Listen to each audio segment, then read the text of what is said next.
Hello and welcome to Raised by Horror, an all-inclusive podcast for grown-up latchkey kids of all genders and orientations whose proxy parenting was done by horror films and books.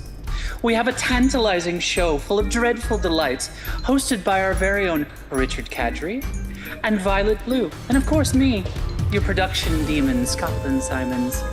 Check out raisedbyhorror.com for more info, and now, on with the show.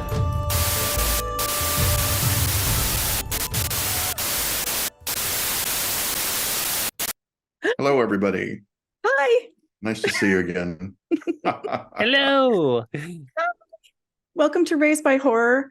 I'm Yes. really afraid of this episode. Like a lot. It's a scary episode. It's a scary really one. scary episode. Oh my God.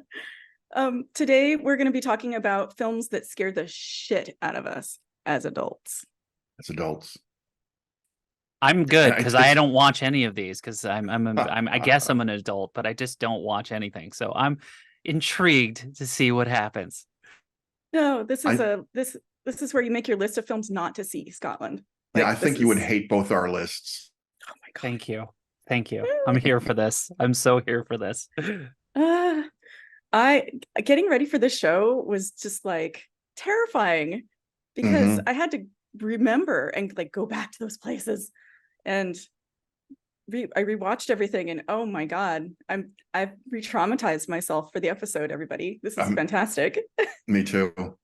Is that the exact ending that I remember? And it's much worse. I Right? made the It's ending. worse.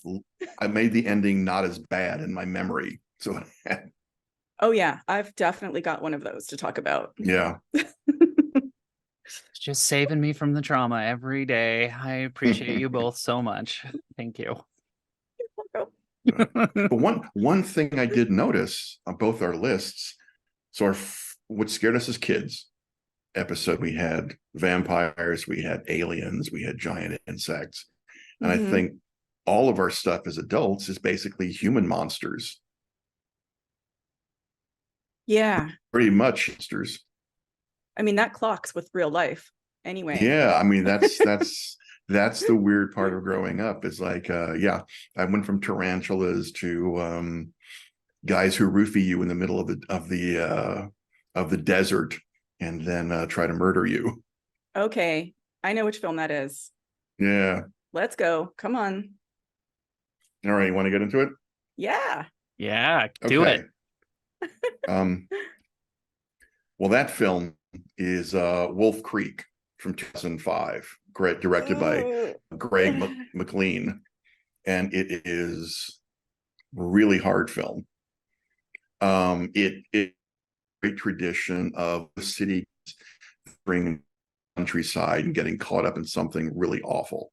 You know, the key film for that is Texas Chainsaw Massacre, which obviously, you know, it's been copied a million times. So like Texas Chainsaw Massacre, we open up with some young tourists going across Australia, 2 British women and a local man. Their car breaks down in Wolf Creek National Park. And the first clue that they get and that we get that things are about to get weird is that all of their watches stop. What year was this film? 2005. Oh, so it's after Texas Chainsaw Massacre. Oh, it's well after. It's like Okay. 31 years after Texas Chainsaw. Yeah. Oh, wow. Okay. Sorry, I was just curious. Yeah. No, it's fine. So all of a sudden, there's watches stuff and time is completely suspended, which is what the last part of the movie is, because while they're stranded, this guy named Mick comes by with his truck, sees them broken down, and offers, well, I'm a mechanic. I can tow you to my place and fix your car. Always Turns a bad out that sign. Yes, it turns out that this place is hours away.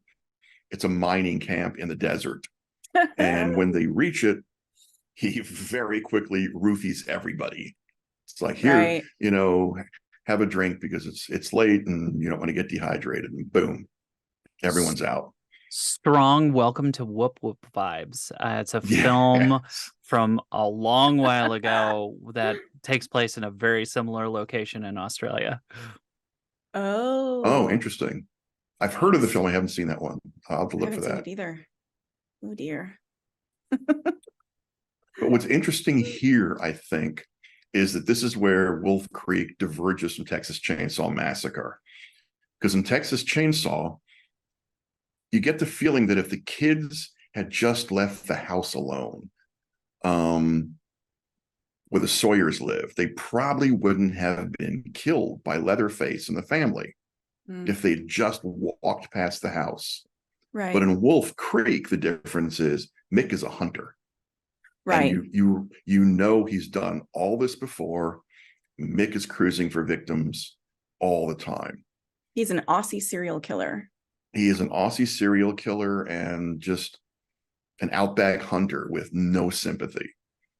So once they wake up from the roofies, the rest of the film is about mostly the women fighting Mick, trying to get away from Mick. One is killed, one is paralyzed during this. Ben, the man they're traveling with, wakes up to find himself nailed to a cross.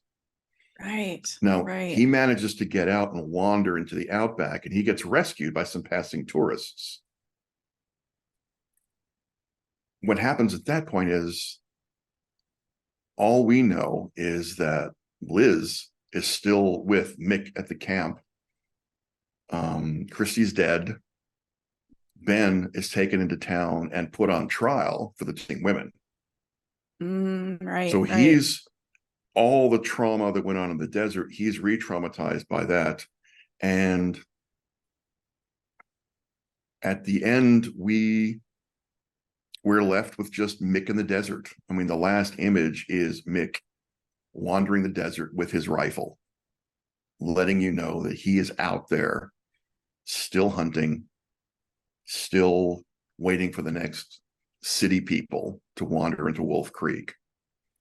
And which is really makes this film harder, because if you remember, even in Texas Chainsaw Massacre, Sally gets free from the cannibal family and is rescued.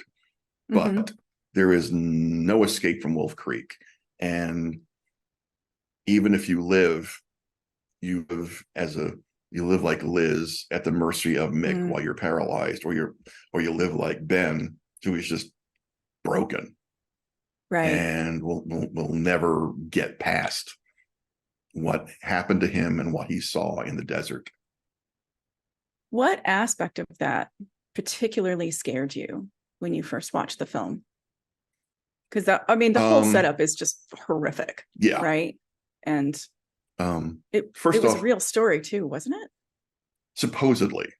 Okay. I'm not clear on whether, because Texas Chainsaw is supposed to be a real story too. I suspect they both might have roots in something real, but have been so blown out of proportion that they're kind of unrecognizable. Yeah. Yeah. So what scared me, well, first off, I don't go in the wilderness. That's my first rule. I don't go into the wilderness. You're like, I just don't go to Australia. Yeah. Yeah, well, there's too many spiders down there, so I don't know when I'm ever going to go to Australia. What scared me was the setup, the idea of letting down your guard. Someone, that feeling of letting down your guard, and then you're roofied, and then you're just fucked, because not only are you at the mercy of someone with weapons, you are nowhere. Like, there's nowhere to run. All you can do is fight with your fists and your feet. And if you find a piece of pipe, maybe you can do that. But there's still a guy with a gun and knives who knows the landscape, who's done this probably a million times before. So is really a good hunter. It's that there was a sense, as much as everyone thought, of inevitability. And that's what that really got to me. And Mick's glee. Mick is a happy hunter. Yeah, he likes it. He likes it way too much. He really has a taste for it. Yeah. So that whole mix really got to me. That's joyful cruelty. Yeah. People are monsters. People are monsters. And on the Yeah. no list, Wolf Creek. Yep. Straight to the no No, list. you don't want to see this. Straight to the no list. Yeah. It's like, No. whew. Okay, so Aussie horror, right? I mean, didn't that Yes. kind of put Aussie horror on the map in many ways? It was one of the first ones that really got people's attention. Yes. Yeah, that's what I thought. Because I have an Aussie horror film on my scared the shit out of me list as well. And so to prepare for this episode, like I rewatched films that I remember scaring the crap out of me as an adult. And on rewatch, some of them didn't. And I couldn't really lock on to why they scared me initially. One of them that was going to be on this list that I dropped was Il, also Them. It's a French sort of extreme horror film. It's a home invasion story based on real events. And I rewatched it and I was like, huh, okay. And then I realized that when I was thinking about films to rewatch, there were some I did not want to rewatch. And those had to be the films on my list. Like the ones that I was avoiding rewatching. So I rewatched everything except this one that I'm about to talk about. And it's the Aussie film. I could not make myself rewatch it. It's new. I mean, it came out in 2022. It's called Talk to Me. And it just came out for us. I don't know when the release was in Australia, but oh my God, I could not get myself to rewatch that film. When I saw it, I actually had a nightmare about it. And then I woke up thinking about it. And I was like, this film kind of fucked me up, right? So Talk to Me is modern. It's not an older film. The premise is it's kids fucking around. And basically, so the film centers on these kids that basically have they say it's like the severed hand of a saint, but it's basically like a hand of glory. Like it's a calcified hand of a dead medium or something like that.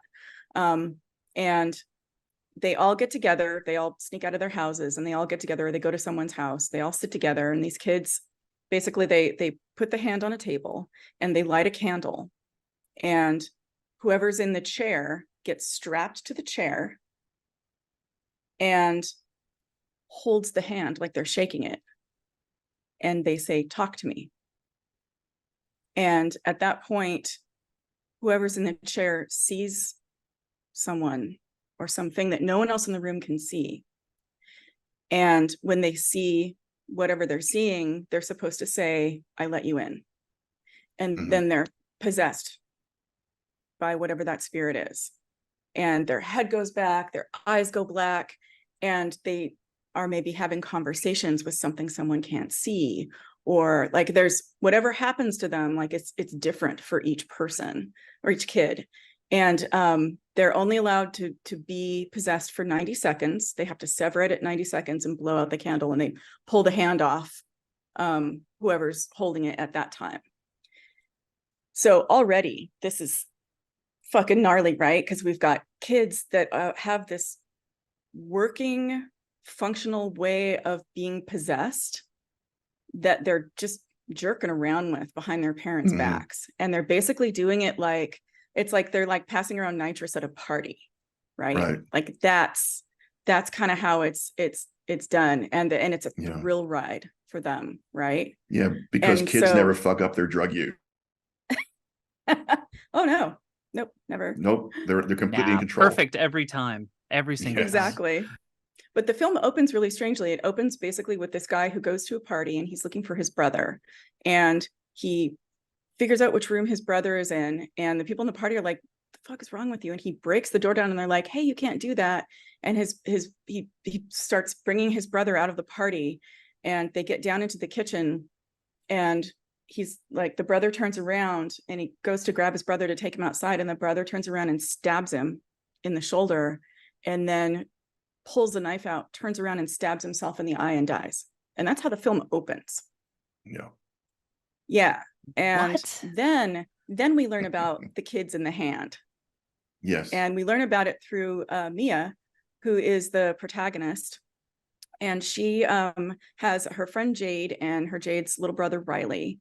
And the two girls have been going to these parties. And the first time we see the hand is when Mia tries it the first time herself. And she ends up seeing her, I believe it's her dead mom, and ends up in the chair for longer than the 90 seconds. They can't get her out. They can't pull her out fast. So you already know something is off here. And the spirit she sees fixates, like completely fixates on the little brother that they brought with them to the party. And so you already know something's going to be wrong. So that's the setup for the film, right? And it's absolutely terrifying to watch the trance happen. And the monsters that people are seeing are really scary. They're like scary dead people that died horribly, inexplicably, in just ways that you're looking at the body standing there talking and you're like, how did you even die? Like, that is so insane. So I'm going to speed this up a little bit. So anyway, what happens is they go to another party. They're all playing with the hand and stuff like that. And the little brother wants to try it. And Mia is like, no, hell no. Like, he's too young. You can't do this. And then eventually what happens is, you know, the responsible people leave the room and the younger brother tries it. And again, they're like, we'll let him try it, but we'll only let him try it for 60 seconds. Like, we'll pull him out sooner. And then they can't get him out. Like, they can't get him out. They can't get the hand off of him or anything like that. And I believe it's Mia that had left. Mia comes back in the room and she's like, what is going on? And it's pandemonium because they can't get this kid. Like, they can't get the hand off of him. And then he starts beating his head on the desk. And he starts beating his head on anything that he can get near.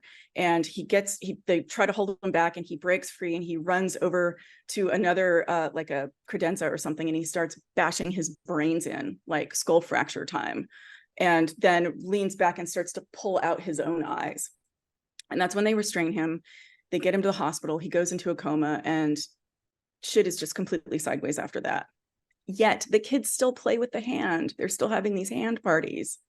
And after that point, Mia starts seeing her mom outside of talking to the hand.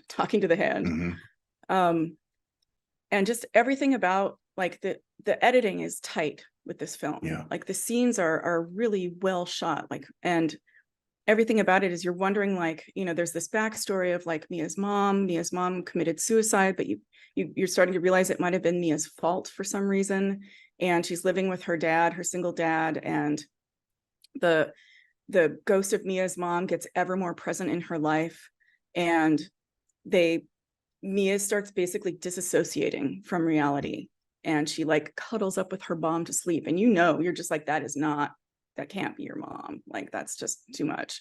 In the meantime, Riley's in a coma in the hospital, and Mia's best friend won't talk to her anymore or anything like that. They're like, you're cray. But the kids get together and they go and they talk to the guy that was stabbed in the shoulder by his now dead brother. And it turns out he used to be in their gang and he used to do the hand thing, and his brother did the hand thing as well. And he basically informs them that, like, after a certain amount of time, someone who is alive will naturally expel a spirit that's trying to occupy the body. And so Mia gets it in her head that she's got to help Riley because he's in a coma. And so, you know, they're going to possess him. They're going to take him away. She doesn't know exactly what's going on. She goes to the hospital and she connects. And now she's taken the hand and she's carrying it around with her in the bag. She goes to the hospital and she puts it on and she touches the kid, and we get to see where he is right now. And it's like Hellraiser on steroids. It's like just this glimpse of like one of the most insane scenes of orgy and gore and everything, in this little kid in the middle screaming to get him out of there. And then, you know, and you're just like, oh my God. And things just continue to get worse and continue to get worse. It's really hard to revisit this one. It just, by the end, Mia is obsessed with saving Riley. And when Riley comes to consciousness a couple of times, he continues to try and bash his brains in on things at the hospital. Right. And Mia's mom tells her, she's like now listening to her mother's spirit, and her mother's, says, oh, you have to save him. Here's how you have to save him. And so Mia goes to the hospital, loads the kid into a wheelchair, and walks him out to the freeway. And right at that moment, her mom is like, you're doing the right thing. Now he can be with us forever.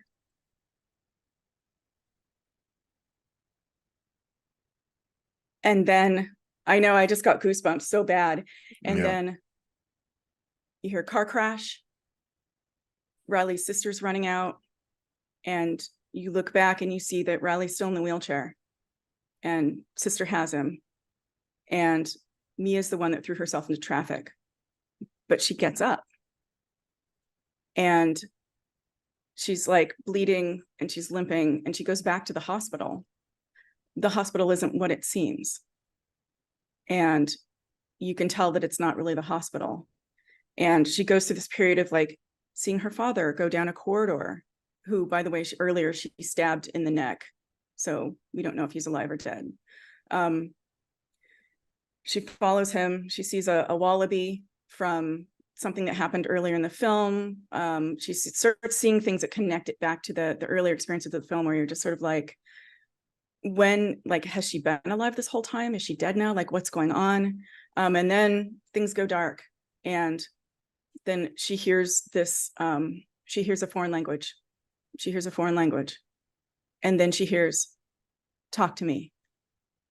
And she opens her eyes and she's standing there looking at a kid who's just put his hand on the hand, a different hand in a different country. Mm-hmm.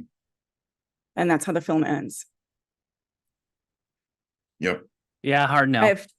I have chills so bad right now. Yeah, the whole thing is so I'm struggling to explain which parts of the film scared me so much, because so much of it did. Like, so much of it was just the performances were insanely good, and it had a bit of a vibe, especially in the beginning of It Follows, mm-hmm. where it's sort of you're in for a slow burn, but then things, when the kids start partying with this hand, and just everything about it is like, you're like, no, don't go in the basement. But this film is all about going in the basement. Like, because it's kids, right? I mean, I've had friends complain about that movie, older friends saying, I didn't like any of the characters in the movie. It's like, do you remember being a teenager?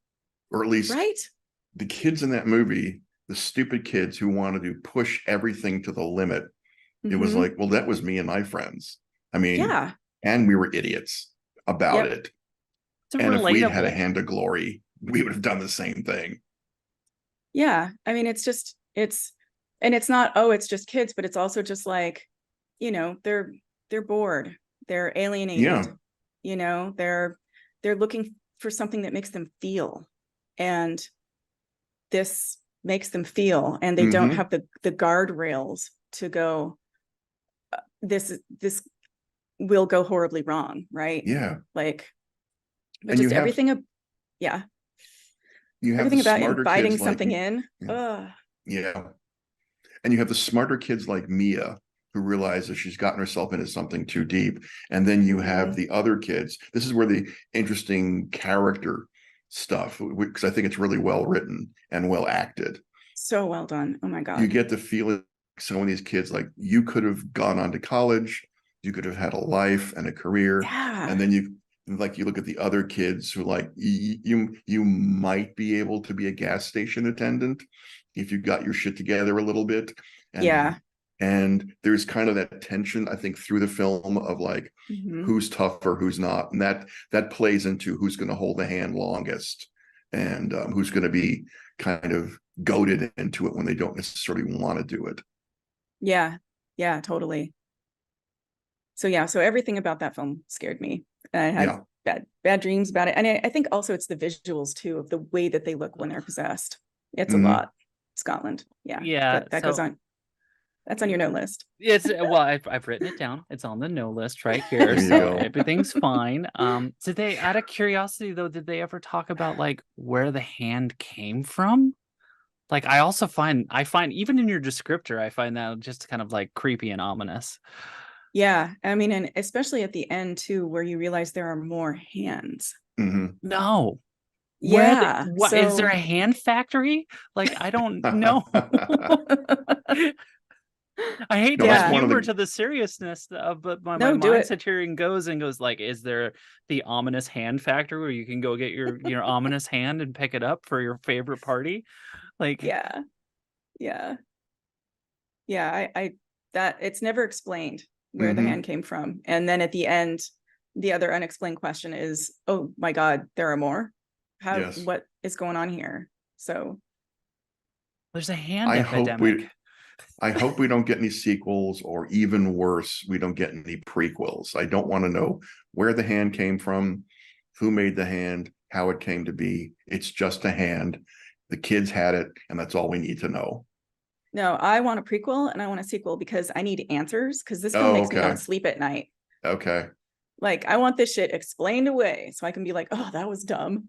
Because it's not dumb. It's a smart film. It's a very smart film. Just don't order your hands on wish.com. Like no wish.com hands. Nope.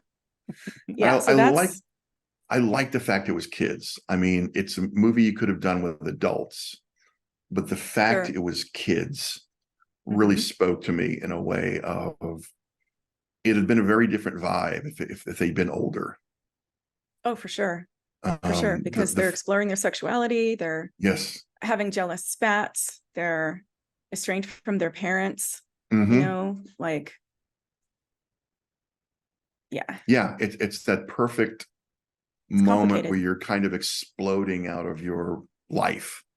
Like you're at that point between childhood and teenagehood and adulthood when nothing quite works yet. It's like you have the response. You're young enough that you can't behave a certain way because like you're too old to behave badly like that, but you're not an adult, so you have no power. Right. So it's like that most frustrating moment of your life. And I think things like The Hand were like this perfect release for kids in that situation. Yeah. And it's also the things that are unexplained, I think, that scared me too. Like it's the kind of thing where it's like you never really see anybody killed on screen during Texas Chainsaw Massacre, and that's really terrifying because your mind fills in the blanks. And this film did an excellent job of that, of leaving gaps in understanding of what exactly was going on and everything. So yeah. And it's why I hope there's never an American version, because they will explain The Hand. Yeah, no. No way. Yeah. Totally. All right, let's talk about a different film, because I don't want to talk about this one anymore. You're creeped out. I am so creeped out. Well, how about Martyrs? How about that? Oh God. Okay. That's not going to make you feel any better, though. No, it's not. But Martyrs is from 2008 by Pascal Laugier, and it's a French film. What scared me about Martyrs wasn't the physical aspects of the film, though they're brutal enough that sometimes they're hard to watch. But what really, really hit me was the ending, where the revelation of why all the violence is happening and the theory behind it, because there is a theory. Again, to go back to Texas Chainsaw Massacre, it's a crazy family who are cannibals, and they kill people because they're cannibals and they're sadists, and it's a good time.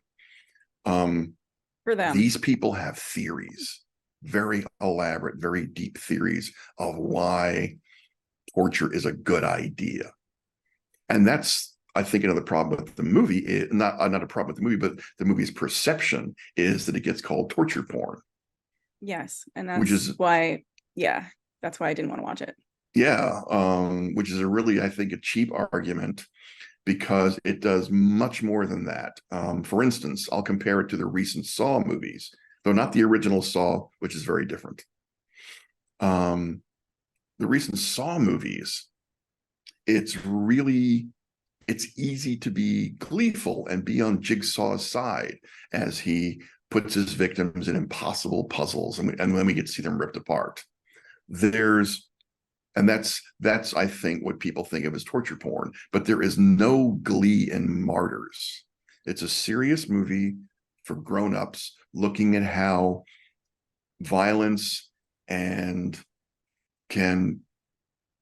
using violence to comment on the world, especially extreme and twisted belief systems and how they impact women. Because young Lucy, who we meet at the beginning of the movie, is tortured by her captors and escapes. But the fact is, she's saved, but she's given really little sympathy by the institutions that were supposed to take care of her, law enforcement and the medical establishment. She's just a kid sort of thrown into this orphanage setting after escaping from a year of torture in a slaughterhouse. While she's in the orphanage, she meets and befriends Anna,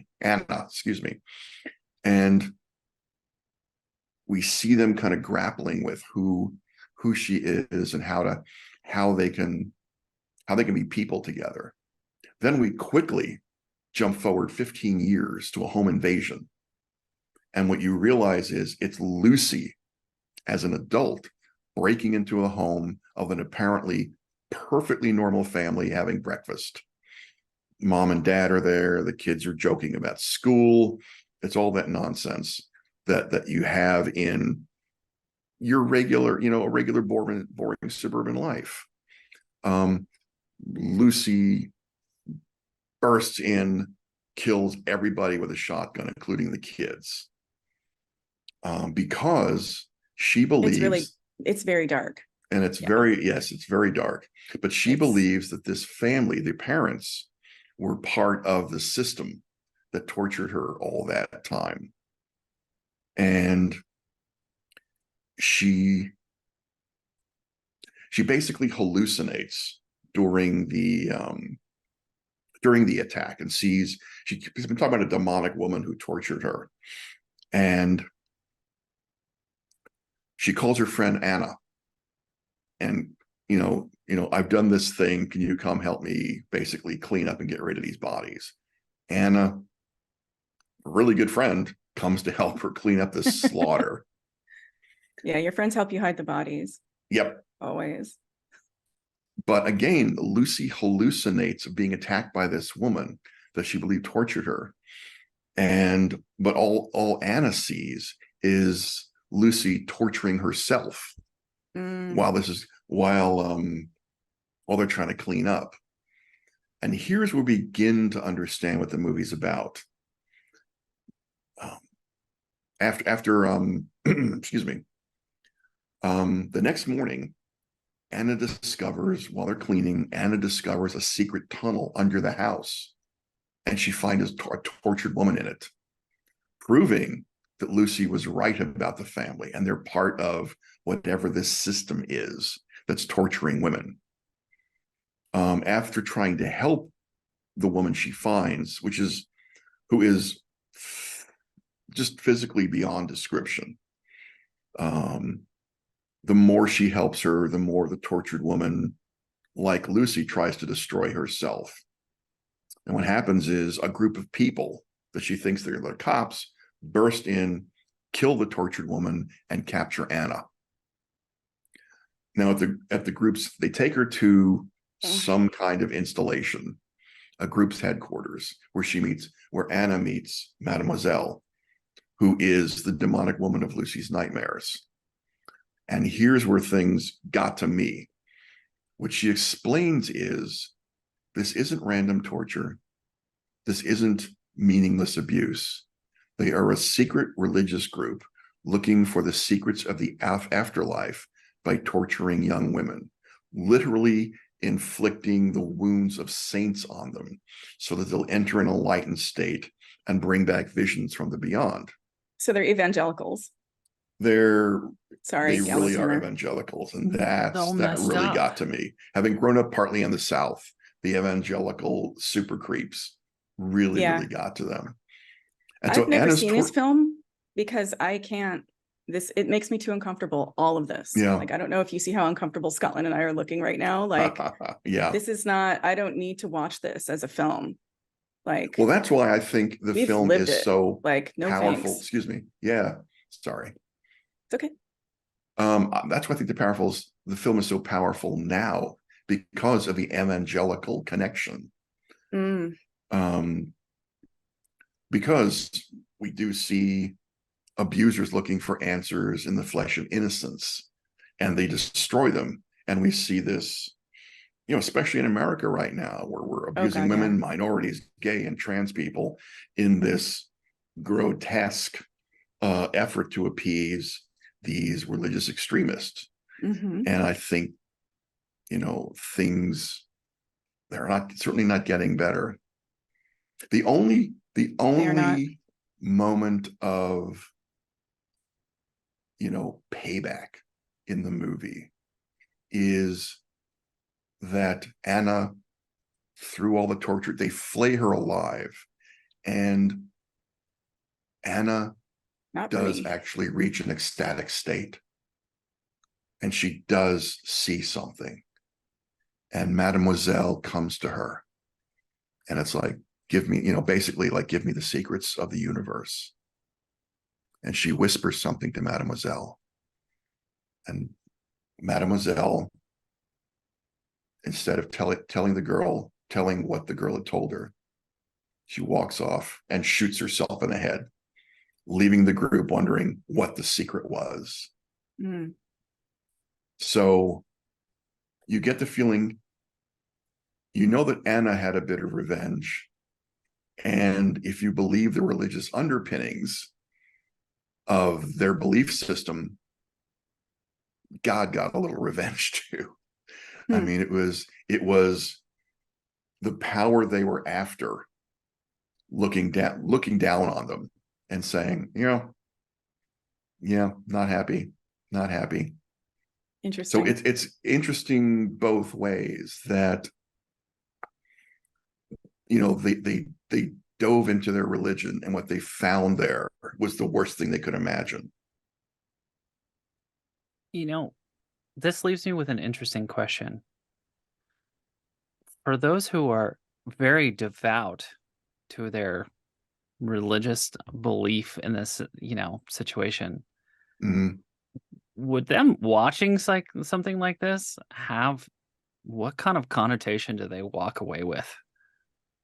Do they see their own irony in this? Like, that's something that kind of like sits here and it sits here, and I'm just like, gross. Yeah. Just gross. Yeah. I think this is a good opportunity, though, too, to point out that with this show, we're going to be talking about films that we don't necessarily agree on, and that we're going to talk about films that not everybody on the show likes. And it's not that we're like, oh, we agree to disagree. It's like we like to disagree with each other about films. When we have these conversations that aren't on the show, we like to disagree, and we like to be like, I liked that film, I hated that film. But we talk about it because we want to find out why. Yeah. Because for me, it teaches me something about what I like and what I don't like. And it gives me a different perspective on something that I don't like. So whereas Martyrs, I will never watch that film. Yeah.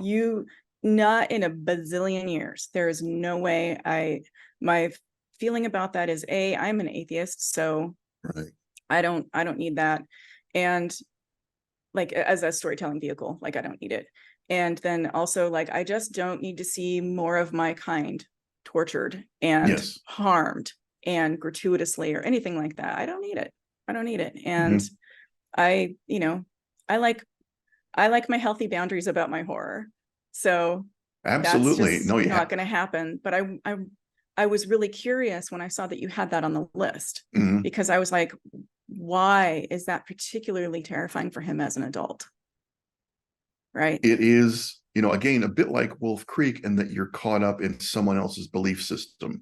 Mick is a serial killer having fun, but like all serial killers, what he's doing makes sense to him. Mhm. torturing, paralyzing people, crucifying people in the desert. That all makes sense to Mick.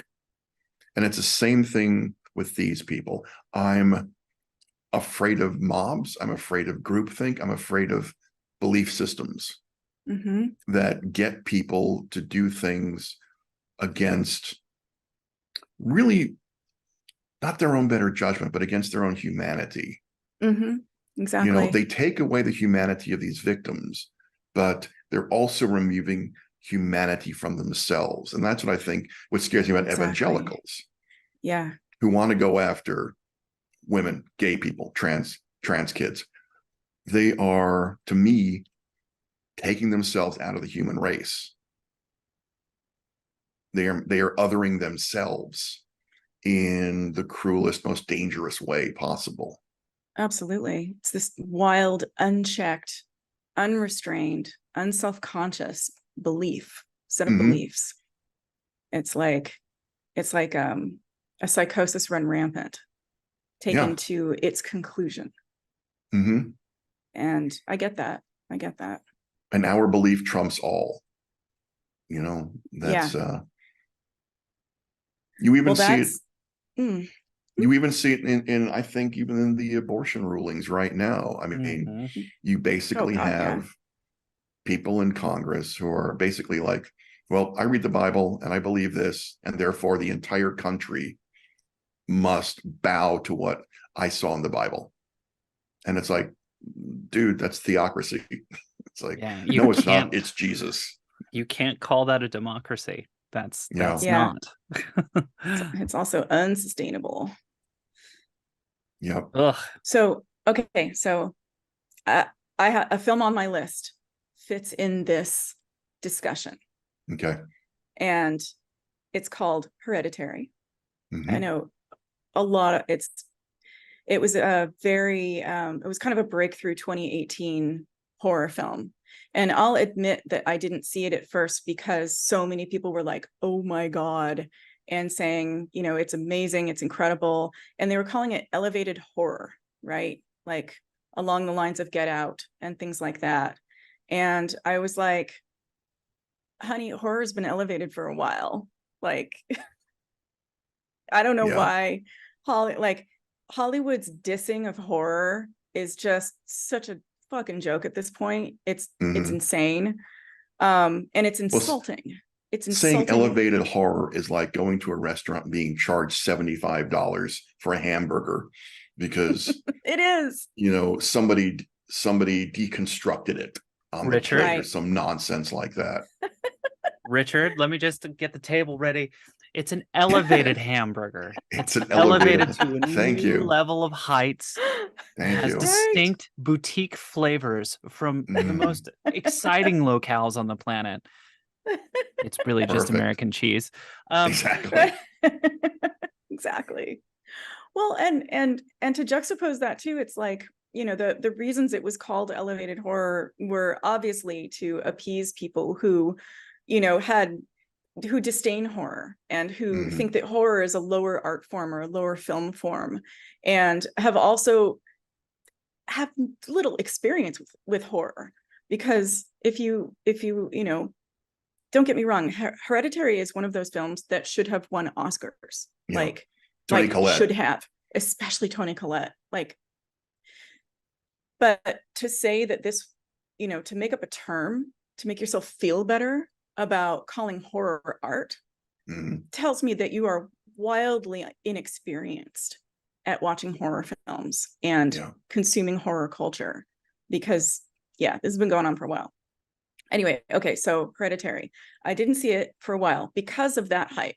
Because that hype kind of made me kind of go, you know what? I bet it's that hamburger with American cheese. You Yeah. know, like I you know, and not to diss anybody involved in the film, because I knew there were some amazing actors involved in the film and everything like that. So when I finally did see it, I was just it's one of those films where I had to stop it and get up and walk around and then Mhm. come back.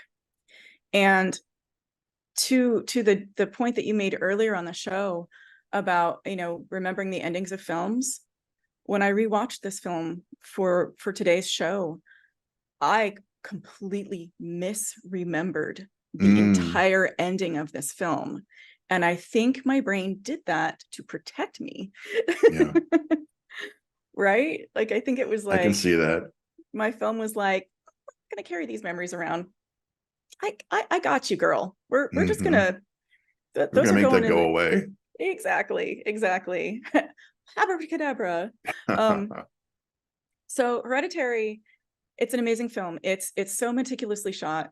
It's like, there's no effort in this film is wasted on everything from aesthetics to palettes to blocking to my God, the performances, like, you'll have half moons in your palms watching Toni Collette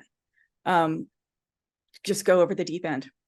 So essentially, and I mean, and you can see this, like everything I said about this film, it's dark, and it's strangely pretty because of its darkness. It's very bizarre. The director, Ari Aster, went on to do Midsummer. So that's kind of, that answers a lot of questions for me. Yes. Another lighthearted film. Right? Just a little light watching.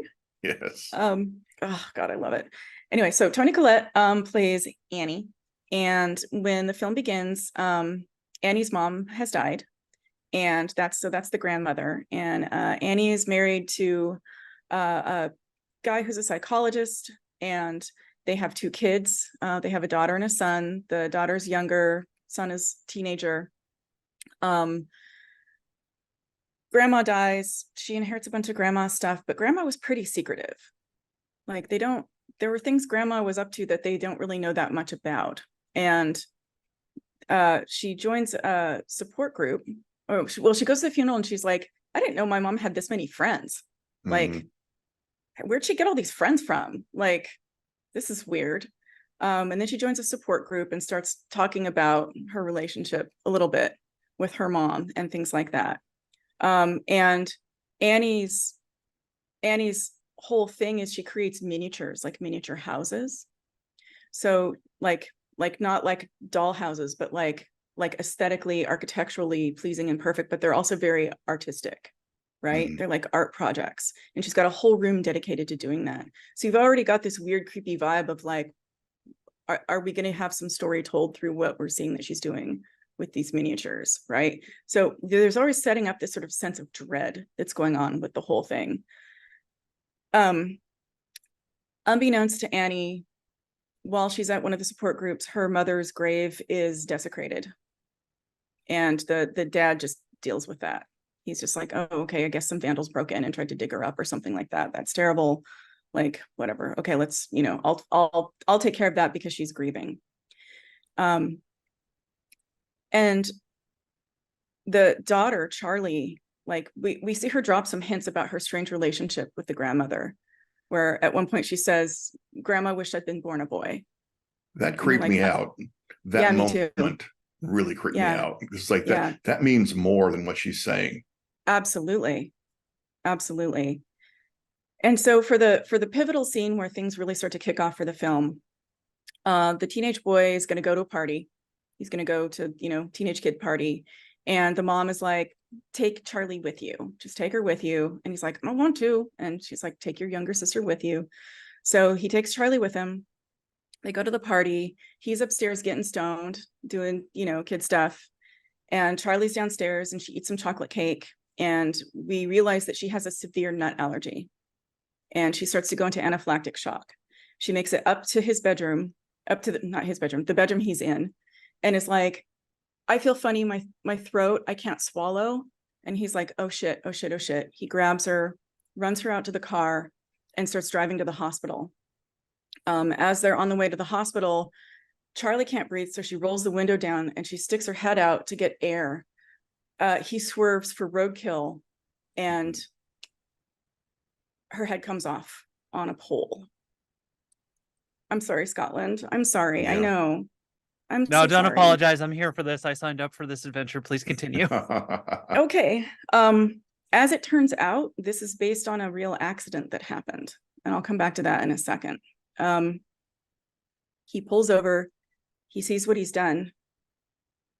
He completely disassociates and he's so traumatized. He drives home, parks the car, gets in bed, and goes to sleep.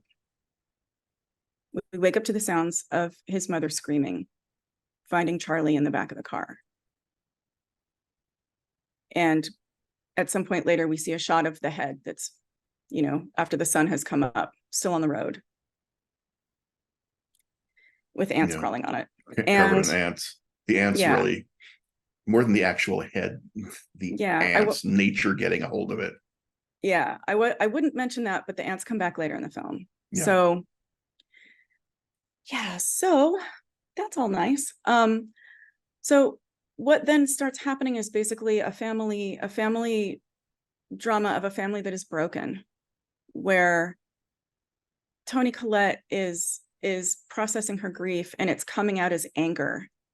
And the son is so traumatized. He's so completely traumatized that he can only sit there at the dinner table while she goes from being, a bit of a controlling but nice mom to screaming at him, saying it's his fault.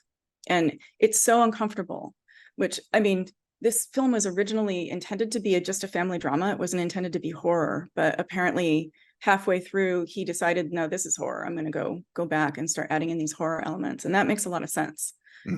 Because the family drama is really the strongest part of it. And this is the point where Toni Collette is going over the edge. Like, she's completely going over the edge, and you can sense it. And she goes upstairs and she starts looking through her mom's stuff, and she pulls out a spell book. And you're like, oh, and you realize too that Toni Collette isn't surprised at finding this. Like, this is something she expected. And she looks up and sees the spirit of her dead mother standing in the corner. And she's like, whoa, whoa, whoa, goes out. And I mean, I don't want to get too into the weeds, but essentially what happens is that in her support group, she makes friends with this woman, Joan. And Joan convinces her to do a seance. And she starts doing seance-y stuff to try and get in contact with Charlie, her daughter. And it starts working. She starts seeing things happening. And she brings in and at this point, she's unraveling too. Like, she's unraveling. And, her husband is like, you can tell he's like, he wants her to check in or get a therapist or something, right? She brings them into the room with Charlie's notebook and starts doing, seance-y stuff, and then starts speaking in her voice. And the dad is like, what the fuck is going on? Because he's a rational man of science, but he's seeing this happen. And the son, his performance is insane, because he becomes a child again. And he's like, mommy, stop. And the way that he's crying sounds like a little boy crying. And you can tell, like, this is what real terror looks like. We become children. We become little babies, and we need that help, And I just got goosebumps remembering that scene because of that. So at that point, really, things start happening that are difficult to explain. And it would be a very long explanation, but after that, people start behaving in possessed ways.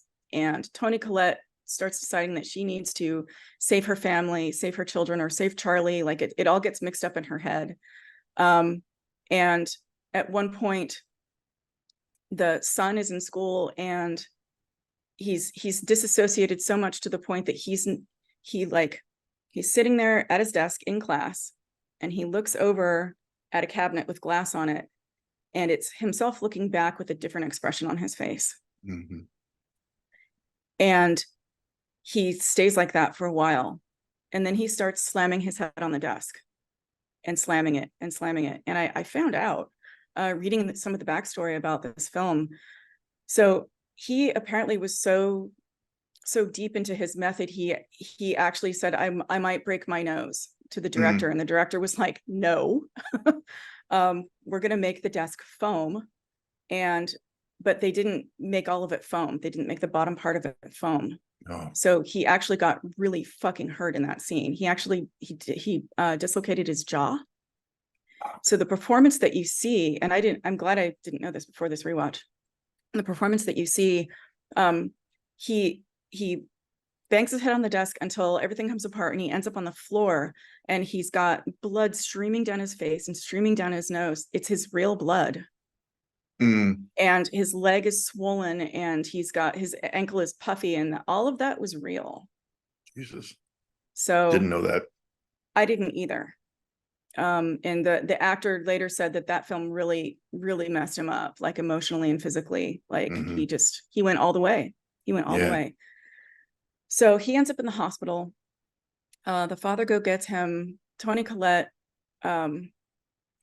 is trying to solve her own mystery, but she's crazier and crazier. She starts going through her mother's photo books. She finds a photo book with pictures of her mother with Joan, the woman that convinced her to do the seance. And she's like, what the fuck? Joan never told me she was friends with my mom. What the hell is going on? And so she tries to go to Joan's house, and that doesn't work. And she comes back, and she's like, and I may be misremembering this. Pardon me. This film is traumatizing. She goes upstairs. She's like, what is that smell? What's going on? She pulls down the attic. She goes upstairs, and there's flies everywhere. And in the corner with all of these ritual items is her mother's body with the head missing. And she's like, and she like goes downstairs, runs into the husband who just brought the kid home from the hospital. I may be misremembering this, but she's like, up there, like it's up there. And he's like, honey, you need a break. Like, he doesn't believe her. He thinks she's just crazy now. But then he goes up and he sees it. So we know it's real. And yeah, I know. Toni Collette is in the meantime like trying to burn, the notebook that had all of the mediumistic seancey or connection-y stuff in it. And the first time she tries to burn it, her own shirt catches on fire until she puts the book out, that sort of a thing. And she's losing it. It's nighttime. The kid gets put in bed. He's fucked up. He's got nose thing on his face and the whole thing. Toni Collette is ranting. She's insane. She's in lunatic space.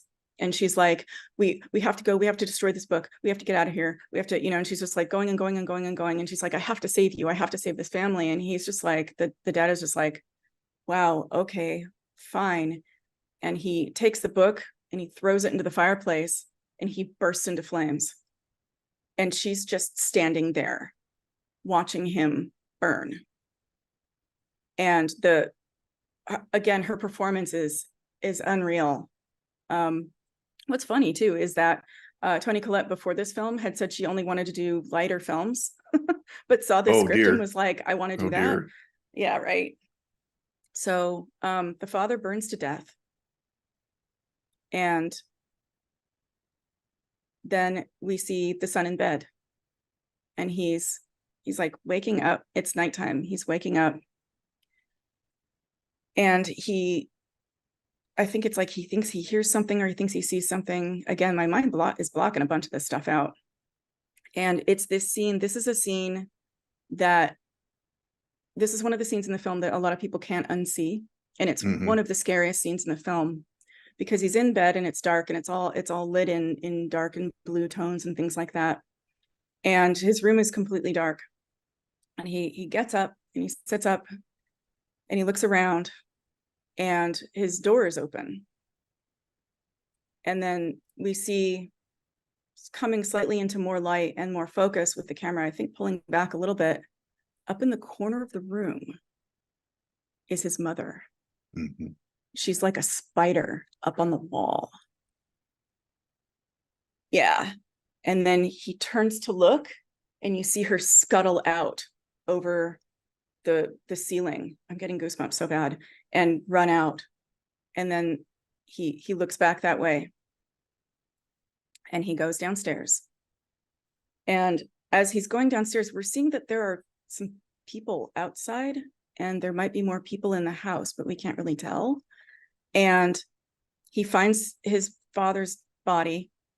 And as he's doing that, big wide shot behind him, we see his mother up on the ceiling, just watching him.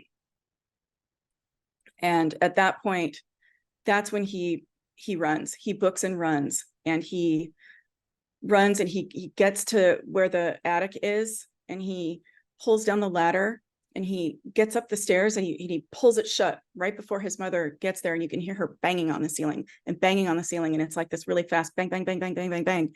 And when we see him up here and we hear that, and then we get the shot of what's actually happening outside the trap door, and it's Toni Collette on all fours on the ceiling, and she's not knocking, she's banging her head. And it's cut, so it's so fast that it's so fucking scary. And I did not expect that. I didn't expect that at all. I don't want to traumatize Scotland too much more by explaining what happens. We're almost there. We're No, almost get there. it. I'm living through this. It's good. Okay. So he's up in the attic now. His dad is dead downstairs. And that's when he sees grandma's body, I believe. Mm-hmm. He looks up, and Toni Collette is in the room with him, and she's levitated. She's above him. She's just like hanging above him with piano wire, and she's beheading herself. Oh. And he's like, fuck this. And he jumps out the window. I mean, I would too. Go kid. Get out of there. Right? Like, right. And then see, this is the ending that I keep misremembering the bridging sections of. But there's go ahead. There's a basically like a tree house outside, and it's lit up. And he's like, why is the treehouse lit up? So he goes there. He goes in there. Oh no. And there is basically like a pedestal with his sister's head on it with a crown. There is his mother's body and his grandmother's body without their heads, knelt down in worship of it. And the room is filled with all of these older, I remember them as being like sort of older hippie vibe cultists. And Joan goes and takes the crown off of Charlie and puts it on him and says something to the effect of, Charlie, she fixed your body, or Charlie, she fixed your gender. And he is now the embodiment of Paimon, the god Paimon. The god that they worship. The god they were worshiping and trying to bring back. Yeah. And they're like, you are our god. We will do anything for you. And he just kind of goes along with it. And we realize at that point that he probably died when he jumped out the window. And they brought him back with Charlie in his body.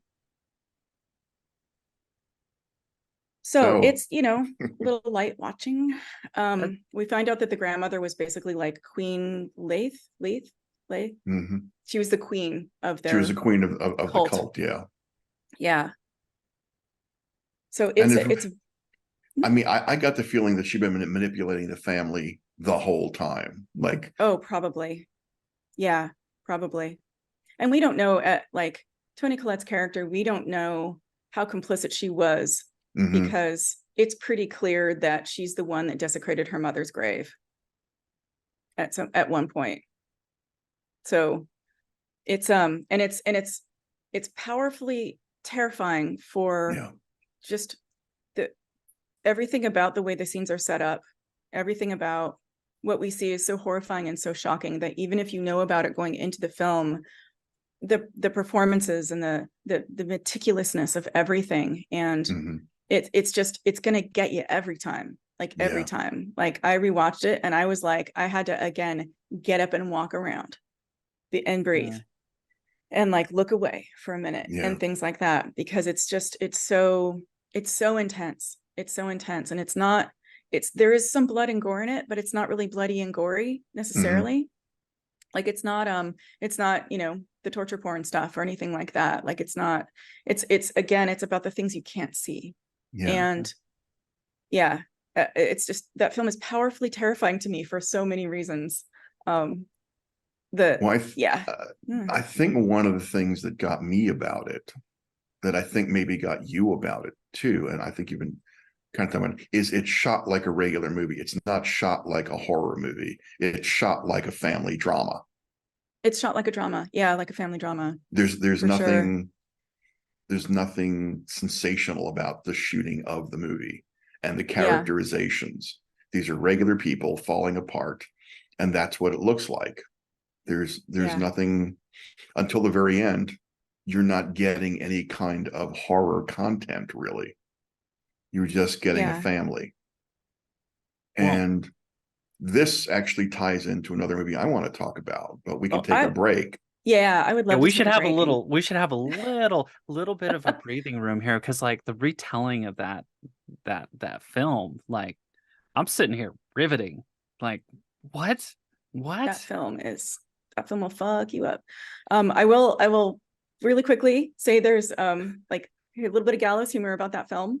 I read one fun fact about it, which is that when the film was coming out, in an Australian theater that was showing Peter Rabbit, a family film, mistakenly showed the trailer for Hereditary before Peter Rabbit. No. And it was families grabbing their kids and running out screaming. Like, that actually happened. That's perfect. I mean, what a promo though. Like, what a promo. Just like, just sit outside that theater with a, a little phone, just capture it and just be like, it's that good. No. Like, oh my God. Well, on the other hand, Ari Aster may have created 100 new horror fans from that moment. Yep, more kids raised by horror. More kids raised by horror. Oh wow. Okay, everybody, we're gonna have a little quick break, and you'll hear from something or other. It doesn't really matter. We'll be back. We'll be back.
And we're back from the break. I've had my time to Hello. take some anti-anxiety medication.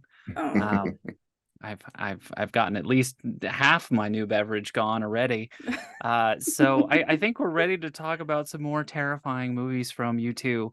I look forward to the sleepless nights that I probably will incur from the recounting of these. So oh my God. Yeah, no, it's good. It's good. But I think, Richard, it's your turn. Take it away. I'm ready, I think. All right. Well, coincidentally, I didn't realize it at the time. The last two films I have are both Japanese.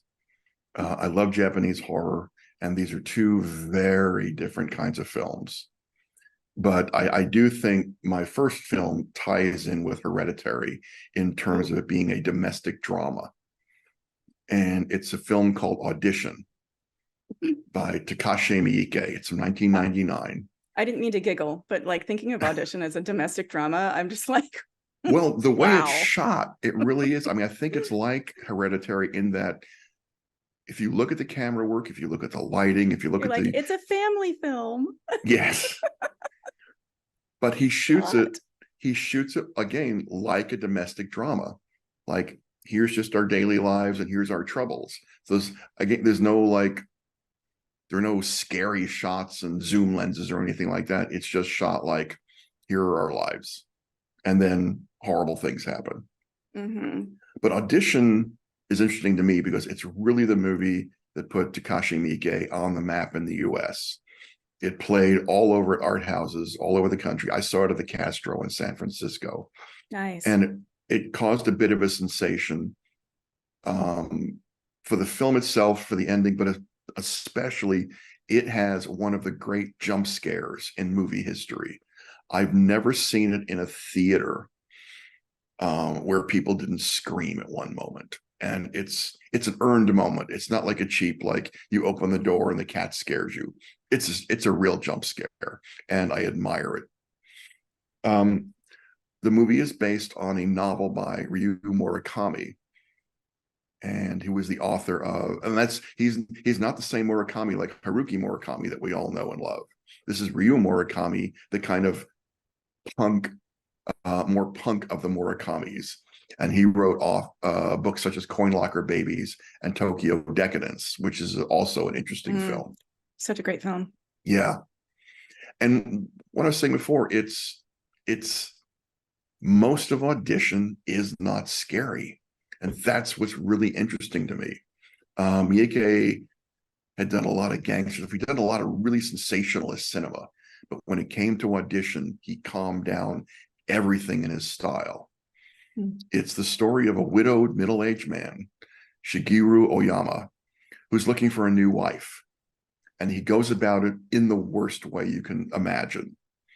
With the help of a producer friend, a film producer friend, he and the producer stage mock auditions for young women to play the part of a wife. Now, during this, Shigeru falls for one of the applicants, Asami Yamazaki. He and the producer, though, they can't really track down any of her references or much about her past, and some of them are listed as missing. But Shigeru doesn't care at this point, and he pursues her. He's just really smitten in that middle-aged, lonely man kind of way, who just reeks of desperation. And when they finally get to a hotel, big middle-aged divorcee vibes, right? Yes. When they finally go to a hotel together, Asami gets Shigeru to pledge his eternal, undying love for her. As you do. Which he does eagerly. Now, along the way, there are more clues that things aren't 100% right with Asami, but again, Shigeru ignores all the signals and becomes more involved with her and finally brings her back to the house. Now, he does have a son, but the son is off being a young man somewhere. So he's out partying with friends.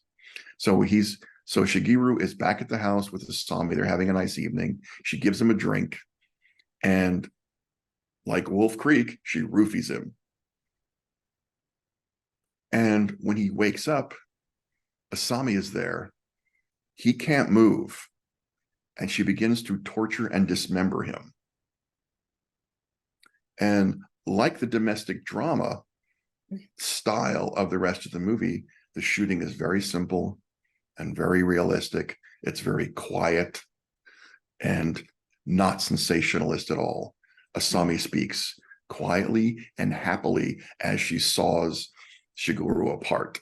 Sound plays a very important part here because we mostly just get glimpses of the gore. We do see her, remove one of his feet. We get a good shot of that.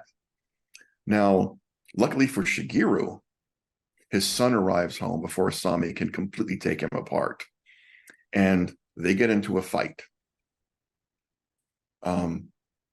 Asami ends up falling down the staircase with her neck broken. And you think she's dead at first, but she is not.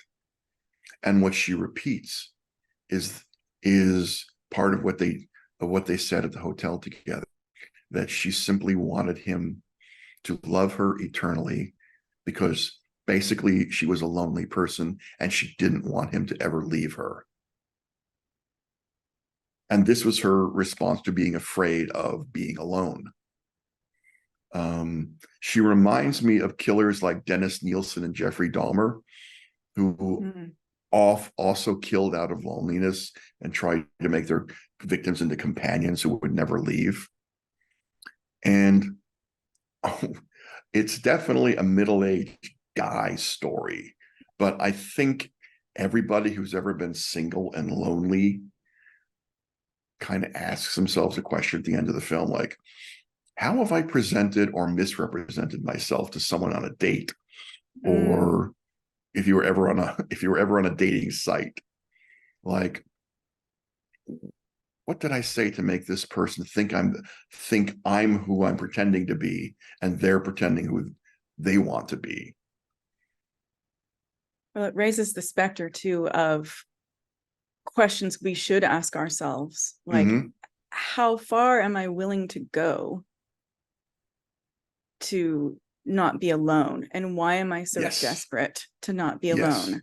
And am I crossing boundaries by what I'm doing?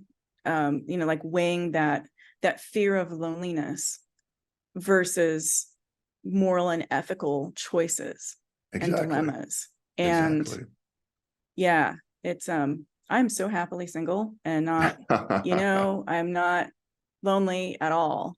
Yeah. And part of the not, like, at this point I look back and I'm like, I wonder why I was so desperate when I was single previously. Like, I don't understand why. Like, I'm very comfortable being on my own, and before I wasn't. So I can see that question of, like, because I made bad choices when I was in that state of being desperate to not be alone.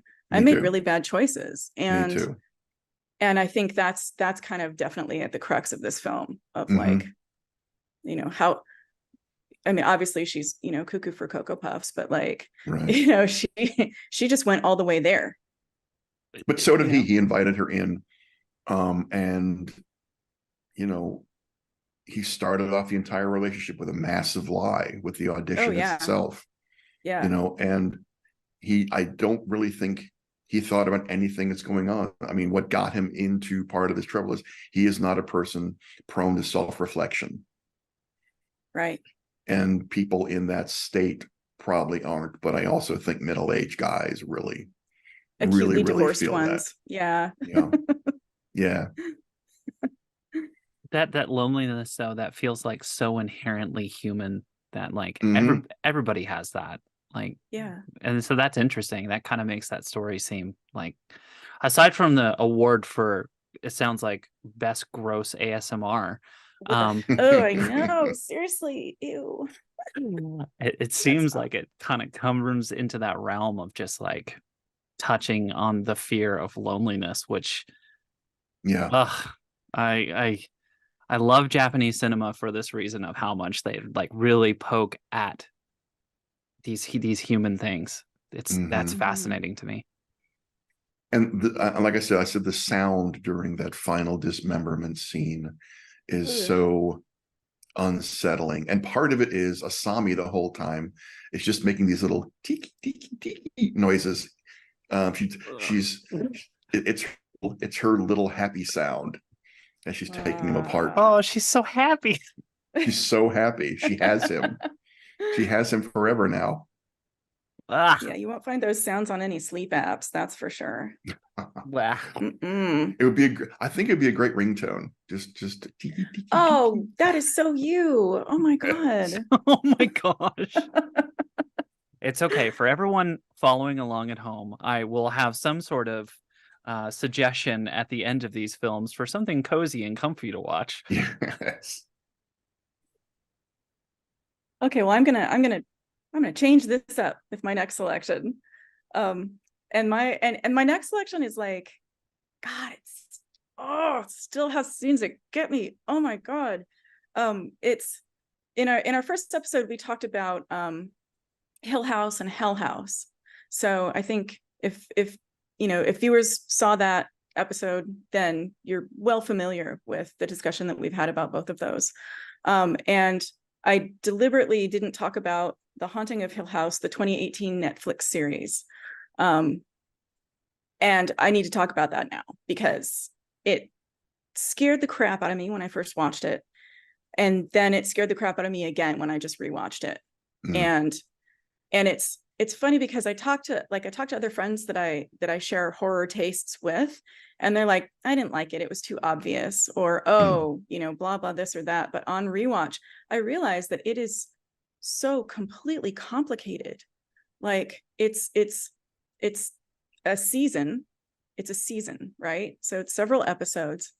And there are things in it that I thought happened in just one episode, but actually happen across several episodes. And there's a time overlay that happens as well. The premise is, it's based on the Shirley Jackson novel, fairly, the Hill House book. And the story opens with, basically it's two stories being told at once. It's the story of the Crane family getting this big, beautiful house, moving into it, intending to make it a fixer-upper and flip it. And at the same time, we're being told the story of this family much later, where they are broken apart. And the meat of the sandwich is unpacking everything that happened in between those two times. And it's a really brilliant way of juxtaposing the storytelling, because we get scenes where, like, we encounter the family in its adult state, and its adult state is that the mother is dead, the father is completely estranged to the family. Hugh is the older brother. There's 5 kids. Hugh is the older brother. He wrote a book. He's the total gaslighter among all of them. He doesn't believe in ghosts or any of that crap, right? And he basically wrote a book and made $1 bazillion based on the events at Hell House, right? Or Hill House, sorry. And then there's Luke. He's the younger brother who actually saw ghosts in the house when he was a kid, but no one believed him. And he's grown up to become basically a drug addict. Like, he's a fuck up. He's constantly trying to check out of reality. Theo is the sister who's the empath. She is a social worker, like a caseworker. She wears gloves. Her mother gave her the gloves, saying, your grandmother also had this gift where she basically, like, she can get readings from touching people about what's going on with them. And sometimes they're strong and sometimes they're not. And so she's a social worker. Nell is the youngest, and she's sort of like, she's the sweetie of the bunch, right? And she has sleep paralysis. Like, we meet her when she's coping with sleep paralysis, where she is trapped and she can't move. She can't wake up. She's in bed and she can't call for help or anything like that, which is already scary enough as it is. And then there's Shirley, who's kind of the common sense, kind of the bitch sister of the family, if you will, who grew up to become an undertaker. And basically, over the course of this, for me, the centerpiece of this is the story of Nell, the younger sister, right? So we get that this family moved into this house. It was completely haunted. Crazy shit happened. We don't know exactly what. The mother died, things like that. And we start unpacking the story of Nell, the one who has sleep paralysis. And we learn that as a child, when she was in the house, she would see this terrifying ghost, like absolutely terrifying ghost. And scary things happen to the family while they're there, but it's particularly Nell who is seeing this specter that she calls the bent neck lady. And the bent neck lady is a scary monster. Like, it's done really well. And in one scene, little Nell in the past is asleep on the couch in the house, and she wakes up and she can't move, and the bent neck lady is hanging over her with this like twisted neck and like doing this thing with her mouth, like trying to talk maybe. And yeah, and she starts screaming, bent neck lady, bent neck lady. And this happens to her a lot when she's in the house, and it happens to her a little bit after that, but then it kind of stops happening. And I think it then is basically replaced by her sleep paralysis. Like, that's kind of like the common sense response to it. But we reach a point in this broken, fallen apart family as adults where she starts seeing the bent neck lady again. And we're not exactly sure what triggered her seeing the bent neck lady again. But we get to this place where it's a dark night, it's rainy, it's stormy, and she calls her dad and she says, "I'm seeing her again." And he's like, "Okay," because he takes this shit seriously. And he's like, "Okay, where are you?" And she's like, "I'm in bed, Daddy." And he's like, "Okay, well, you're gonna call your brother, or call blah blah blah blah blah." And she's like, "Okay." And we pan out and we see that she's sitting in her car in front of Hill House. And as she's looking at Hill House, all the lights go on.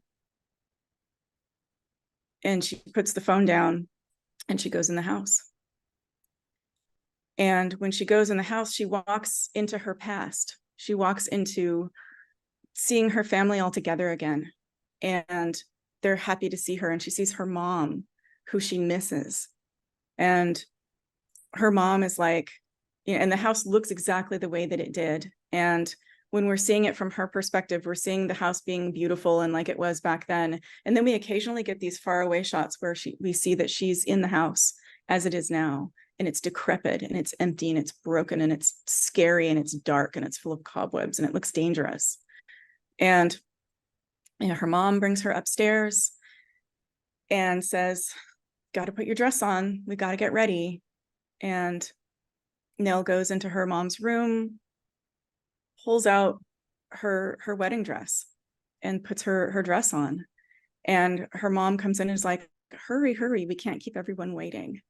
And Nell goes downstairs and her whole family is there. And honestly, like, I kind of teared up when I saw the scene because everyone is so strained and so broken at that point. But that is like, for her, the moment of love. It's where they love her. And she's loved and she's not alone. And they, her older brother's like, "He's here." And she sees her husband. And we find out in an earlier episode that her husband died on the floor in their bedroom. And she had sleep paralysis and couldn't get up and help him. And she sees him and she's just like, you're just like, okay, this house, this is where she wants to be. This is her place. This is all the things she loves that make her feel safe. And this house is doing that to her. And her husband comes and they start dancing. And they dance around the house and they dance around the back of the staircase where there's all these marble statues. It's a big old grand house. They're dancing around the statuary and we occasionally get a faraway shot, and she's dancing by herself through the house. And we go back around and then suddenly she's standing at the bottom of the spiral staircase, which is a spiral staircase up to a room in the house that no one could find a key for when they were younger. Like they were always the kids were always scheming to try and get into that room because no one had a key that worked. And she gets up to the top of the spiral staircase and her mom is there. And she's like looking around and she looks down and she realizes that her hands are on rope. And she kind of backs away a little bit. And she turns around and her mother is there, and her mother takes off her locket and says, "I want to give this to you." And she's like, "Mommy, really?" And the mom puts the locket on. And then we pan up and we see that Nell is on the other side of the banister with the rope around her neck. And I know we talk about content warnings in the beginning a little bit, and we have notes on the show and stuff like that, but content warning, suicide. So her mom pushes her, and we know her mom is dead. So we know this is the house. As Nell falls, she's hung. We see her drop and her hair come down. We see her neck bend, and then she drops through the floor. And she drops back in time above herself as a child on the couch. And then she drops through the floor again to another moment in time where her childhood self sees bent neck lady and is screaming, bent neck lady, and drops again and is at the foot of her own bed as a child. And so we find out that, yeah, it's really messed up. It's an incredible reveal. And it's also really, really scary because the ghost is her. And that's one of the scariest parts of the series for me. But really, truly, for me, the most frightening part of this is the open casket funeral that they have for her. Mm-hmm. And that's the moment when the family is all brought back together for the first time, and they have to deal with each other, and they really don't like each other. There's blame, there's anger, there's guilt, they're fighting. And I believe it's the second episode, because she dies very early on. The second episode is the funeral, the open casket funeral, and there's a storm raging. And the family, the family is, the Undertaker and Theo, the empath, are there, and Theo's getting drunk. She's like, I am numbing the fuck out. Like, the Shirley, the Undertaker, is like, you should cut back on, you should slow down, and it opens. I had to go back and read about it. And so I know that it isn't a true one shot, but it's filmed like it's one continuous shot, almost the entire episode. And it's unbearable. The tension is unbearable because when they're arguing in the beginning and Theo's drinking too much, it's just the camera comes in, follows, there's conversation, then the camera picks someone and continues with them on to the next thing.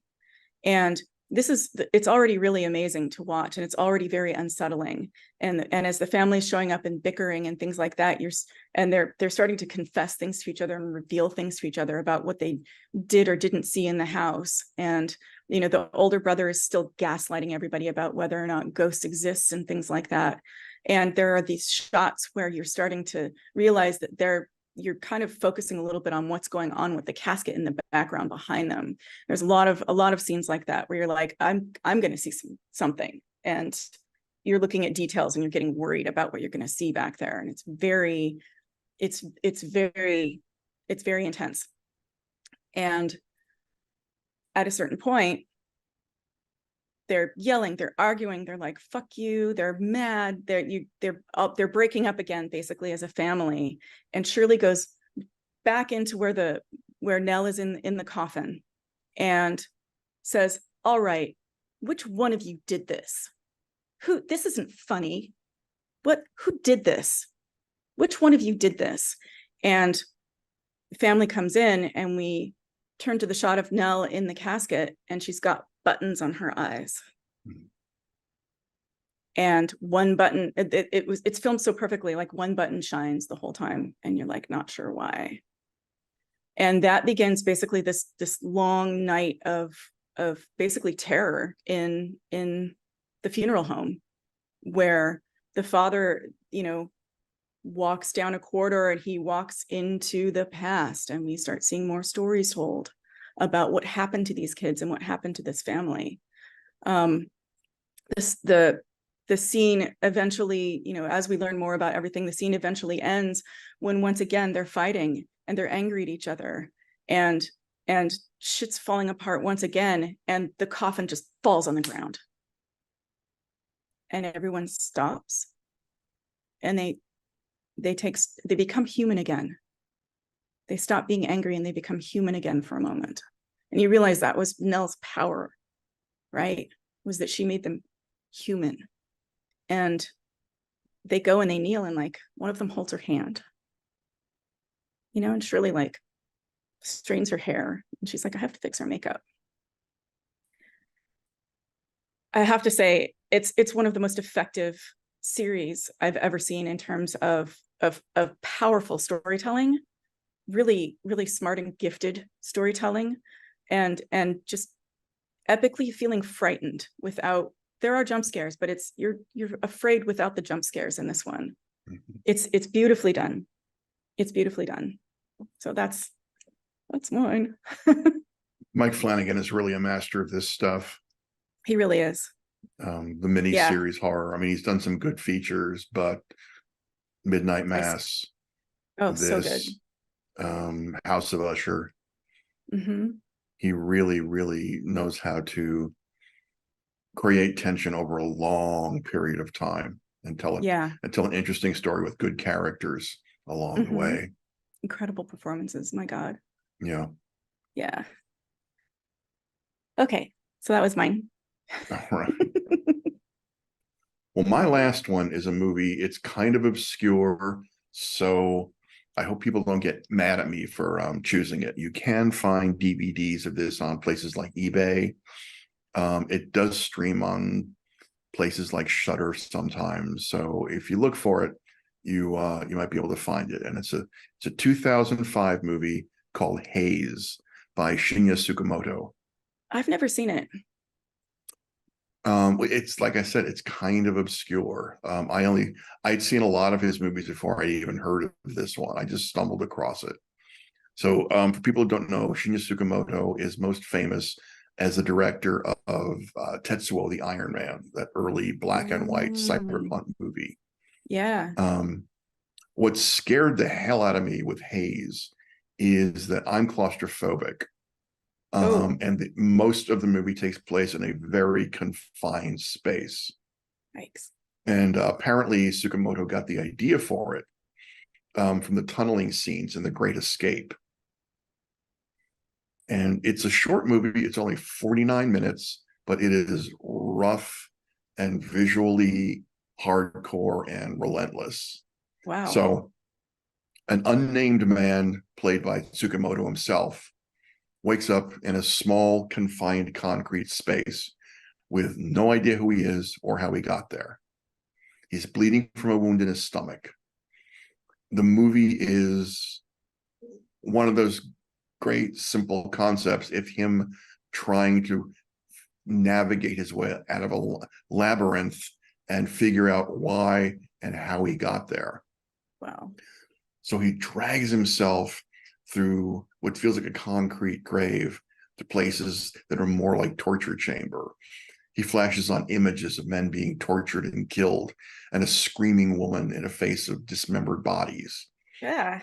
He has flashbacks of a woman repeating, "I'm sorry, I'm sorry." But you don't know if these are memories or more hallucinations. Eventually, when he's deep in this sort of underground watery section, he finds a woman. She doesn't know anything more than he does, but she's convinced they can get out through a nearby river. So she finally convinces him to follow her. They swim through this fetid, filthy stream full of body parts. Ew. And when they reach a dead end, he tries to get her to go back. But she remembers something from her past. She wanted to go somewhere in her life, but someone captured and imprisoned her. And braver than the man, she dives into the river to keep going under this abutment. Eventually he follows, but again, he has flashbacks of, "I'm sorry, I'm sorry." Soon after, alone, he climbs up a concrete shaft by himself. He can't find the woman. He pushes away a heavy slab over his head. And what he finds is he finds himself in an ordinary living room. And once again, he crawls out of this space. It's as much trouble getting out of the hole as it was to move through it. And what he finds is a bloody hand with he's wounded, and there's a bloody hand around a table, and he crawls over to that person, and he finds a woman, and she's almost dead. And he gets a phone finally, and he calls for help. And then we flash forward to when he's an old man. And he's remembering watching fireworks with the dead woman that he saw in the room. And you realize what this whole story has been, what the whole horror has been, is a simple story of a man grappling with a mental breakdown after the suicide of his partner. Yeah. She's been apologizing, but at the same time, the woman has been saying that she felt imprisoned by somebody and she wanted to get out. And he couldn't follow her. Yeah. Oh shit, that is deep. Sorry. I'm like, It was. No, it's okay. It's a very unsettling movie. Yeah, it is. And as I said, it's short. It's short. Yeah. It's 49 minutes. So it's a real gut punch. Yeah, it's a lot to pack in. Mm-hmm. I think I can see why that scared you. It scared me a lot. And to his credit, Tsukamoto played the man. So he was in, he had them put him in tiny spaces. He had them put him in little tubes where he, almost drowned, full of dismembered body parts. So he tortured himself to get the film done, and credit to him for that. Wow. Well, I have some lighter fare for us. Oh, good. Sort of. Maybe. I'm coming in. I'm sliding in. I'm sliding in with the last film. You got the last film. I got the last film. And yeah, this one scared me. So, and it still scares me. It's a found footage film, and it's called Host. And it's from 2020. And it's hands down one of my favorite horror films ever. Like ever. And it's so brilliant. Oh my God. It's like the film you just talked about. It's very short. It is 1 hour long. Yeah. 1 hour. It is the exact length of a Zoom meeting, a free Zoom meeting at the time. And the entire film takes place over Zoom. And now, before you check out and go, oh God, that's boring, or oh, I'm so sick of Zoom meetings, you have to know that this film, the setting of the film, it takes place when we were all in shelter in place in the very beginning stages of COVID-19, our ongoing pandemic. And so it's completely relatable. And for me, it was one of the first, it connected with me so hard at first, especially because it was one of the only things that I had seen, and still that I've seen, that acknowledge we lived through that time and how we had to live during that time and what it felt like to be trying so hard to stay connected with each other, and the reasons that we were doing that. And Hollywood has, and many other, like indie film, everything has just basically still pretends like there's no pandemic, still pretends like none of this shit happened at all. I'm and so many of us feel so gaslighted and so angry about that. Like, no, nothing, we expected, during all the shutdowns and everything that happened for that period, a lot of us were eager to see our experiences reflected when everyone could safely go back to work in Hollywood and film and TV and things like that. And no one did. And I feel like that did psychological damage, like, to a lot of people everywhere, and it still does. So for me, I immediately connected with Host because I was like, holy shit, here's someone who's living in the same world with the rest of us, who isn't trying to pretend like this isn't happening or didn't happen, and is actually going to give me something I love, which is a horror film about this time. Like, thank you for the coping mechanism, man. Like, it's that mental health and horror thing where you're just like, yeah, like I want to see my experiences reflected, but I want the thrill ride of horror. I want to be seen as someone who likes weird, different types of cinema that might not be palatable to everybody, like, and weird occult shit, and, like Jeopardy, like with legitimate stakes in storytelling, like all of these things that I find horror is is good for my mental health, right? Teaching me survival skills, or letting me work out, like, like, oh yeah, okay, so if you're ever in that situation with an axe, don't do that, stuff like that, right? So I immediately, like, Host immediately resonated with me because it's during, what some countries had lockdown. A lot of countries really didn't have lockdown. Like, we had shelter in place in the United States. But this takes place in the UK, and they did have a lockdown.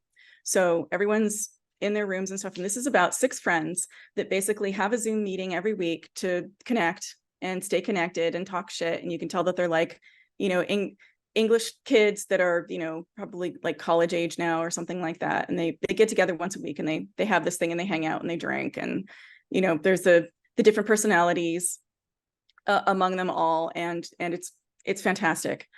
Except for this one particular meeting, one of them wants to do a seance. I know you're like, oh, already a bad idea.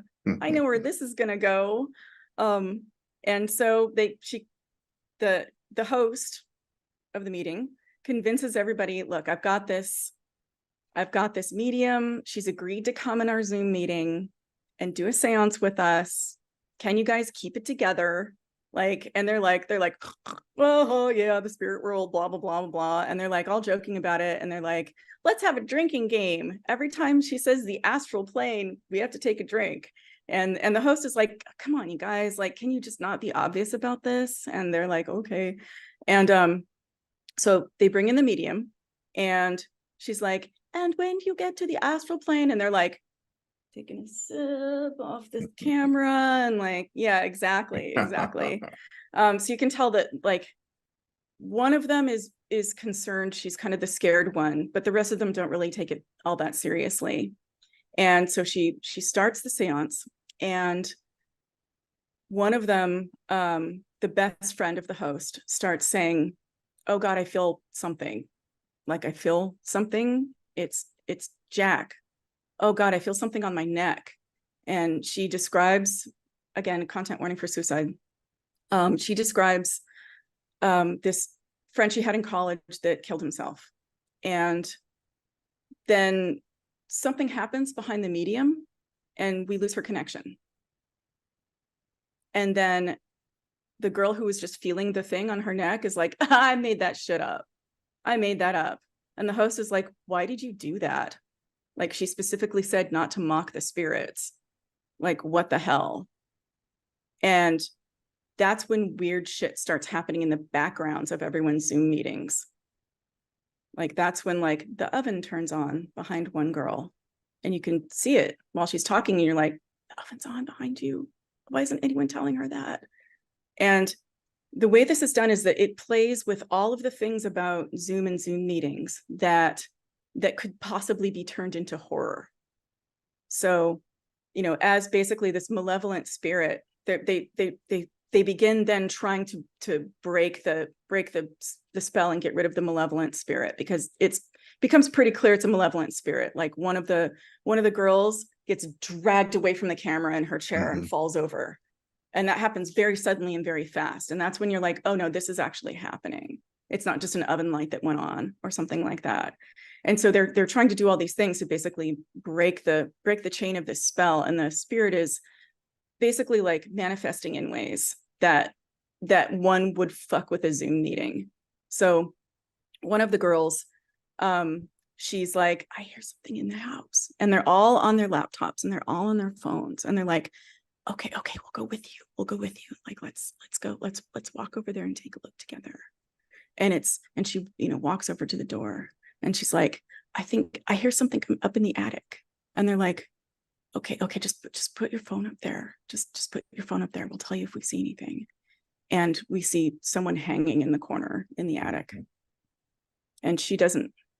So she comes back down, and she gets back on her at her laptop at her desk in her bedroom. And earlier in the film, she was joking about the fact that she had a fake Zoom background of her getting up and walking by. So it looked like she was in the shot. And really quickly, we see her face slammed on the desk, and then her background comes on. So we see her walk by in the background, and that goes on a loop. And that was one of the first scenes where I had to get up and walk around, right? Because it's like, who did that? What is going on here? Yeah, so things spiral out of control. They can't break the chain from the spirit world, and eventually we see nearly everyone murdered on camera in some outrageous way.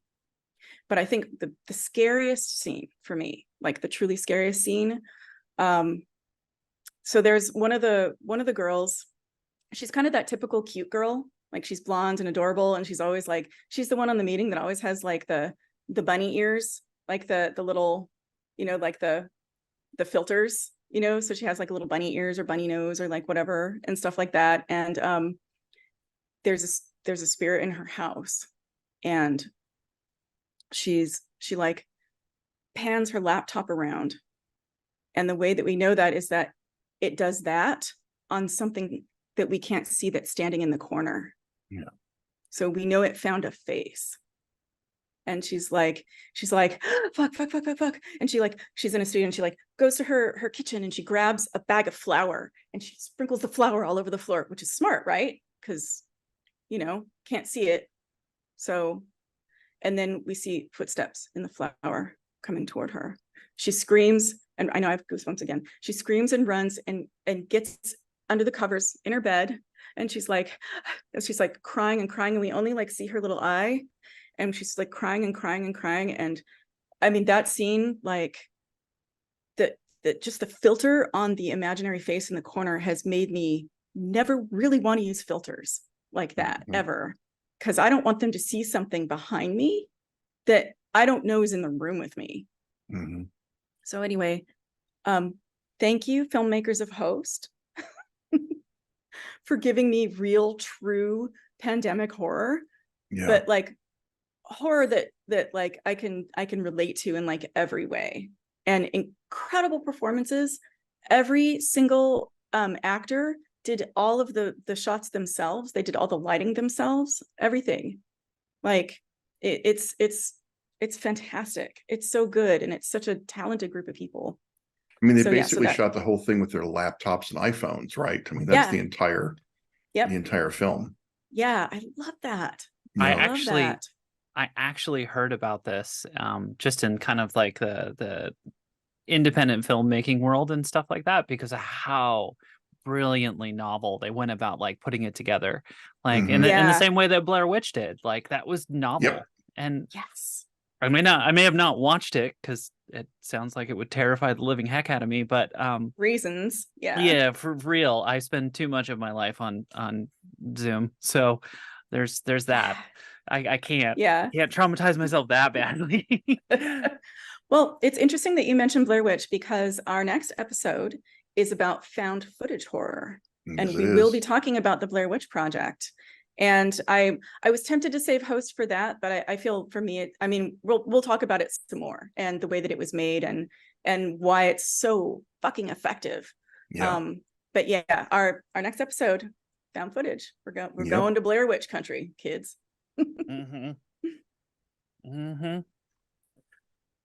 So those were deeply terrifying. I have an entire list here that I've filled out that is just stuff we'll put on a nice little block list in my little moviescape to make sure that I'm not completely tortured. So thank you both. I deeply appreciate you. Yeah, I'm curious to hear like any more you want to talk about what's coming up next, or what anything that you're looking forward to or anything like that. Yes, absolutely. Okay, so we were talking about like what we're excited about next. I'm so excited about some things that I want to talk about. Tell me. Okay. Okay. So this one, Scotland, you might not be as excited about because you may not be familiar with it. But there was a horror film that came out recently called Megan, about just a doll basically that comes to life, and murder doll. And it's so fun and weird. And also it's not particularly scary, but it's just, for me, it's a great film. I just found out that Megan 2.0 is going to be made. So that's great. I'm excited. It's the same cast, the same director. Right. They're expecting it out in 2025. So I'm really looking forward to that, because creepy murder dolls are just so much fun. Like, and this, yeah, Megan's little dance, Megan's creepy doll dance is like the best. Okay, this is so they're remaking Blade, right? Marvel's doing Blade. So I'm sad about this. I've got, I mean, we all have reservations, right? Because Marvel, at least, amongst our conversations, Marvel has really screwed up some things that we loved.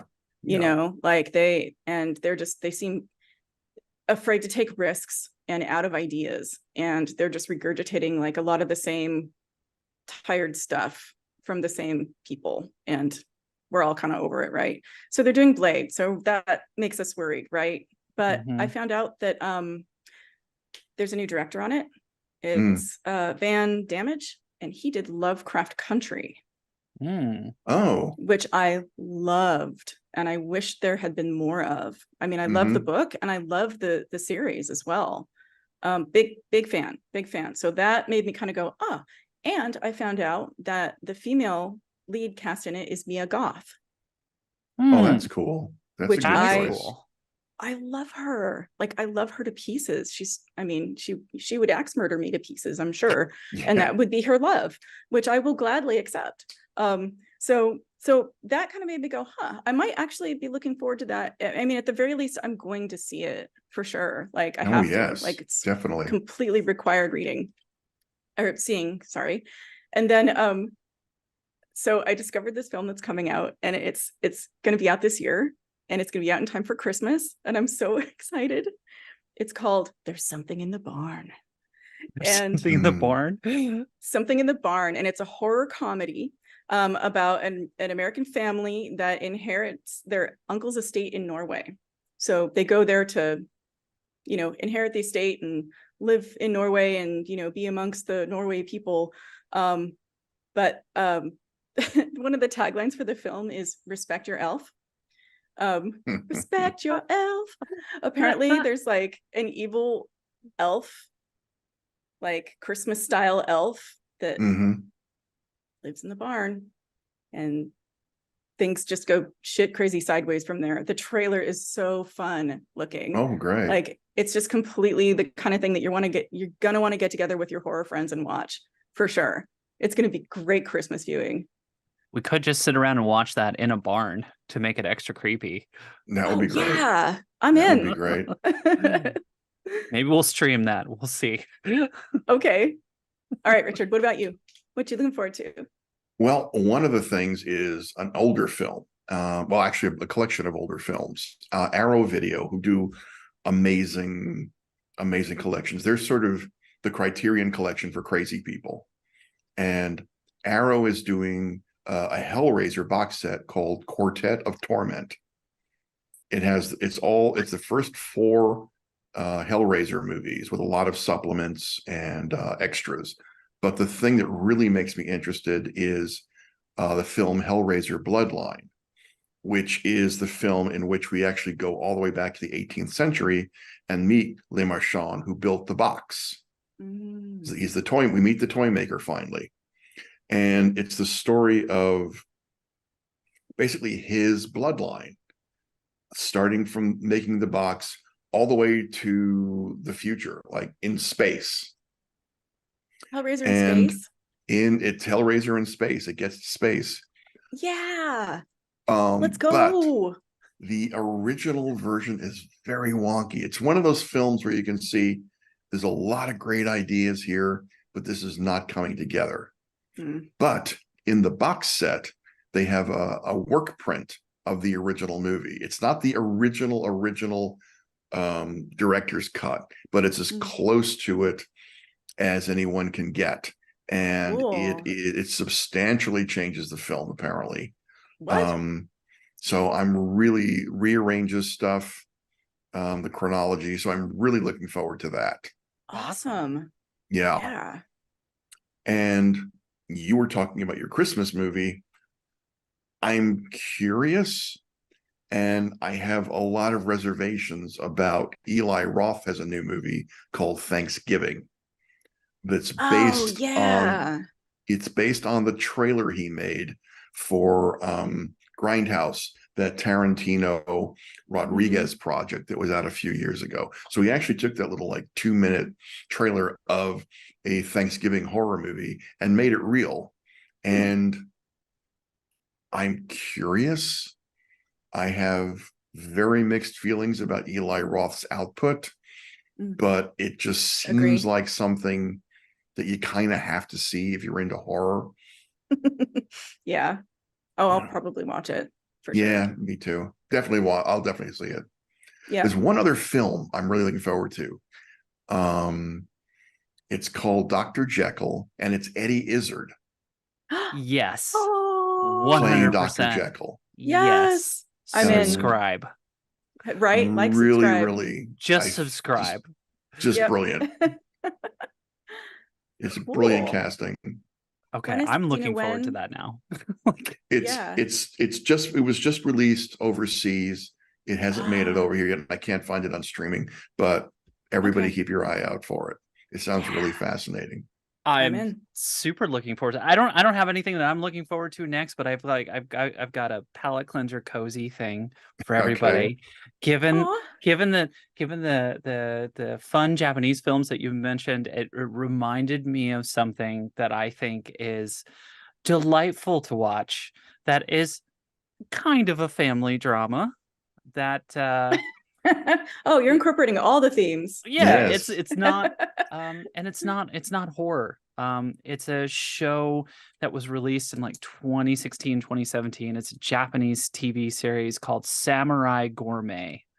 It aired great title. it aired for Western audiences on Netflix, but Mhm. basically it's about a recent retiree, this guy named Takashi, who was a salaryman for his whole career, and it starts with the first episode of him at his retirement, and he retires and he goes home, and there is his partner, and he doesn't know what to do with his life at that point. He's honestly in trauma. He's like suffering trauma, but he really loves, old stories of like the Edo period and everything, like samurais and all this other stuff. And he's been reading them, and he has these visions of a samurai character who teaches him how to find his passion for food and getting in touch with his life and becoming, I think the line was like, becoming his inner warrior and eating what he truly desires. It's about him finding inner peace through snacks and delicious meals. It is a truly freaking heartwarming series. There's like 10 episodes or something like that, and it will melt your heart. It is so freaking good. So that's my That sounds great. That's my little cozy, just snuggle up against it after digesting all of this delicious horror. And that's great. What a phenomenal time today. Wow, this genuinely got me a lot. Can I mention two more things, because I always want to mention a book at the end. Black River Orchard, speaking of food horror. Black River Orchard by Chuck Wendig. And anyone who follows Chuck online knows about his obsession with apples.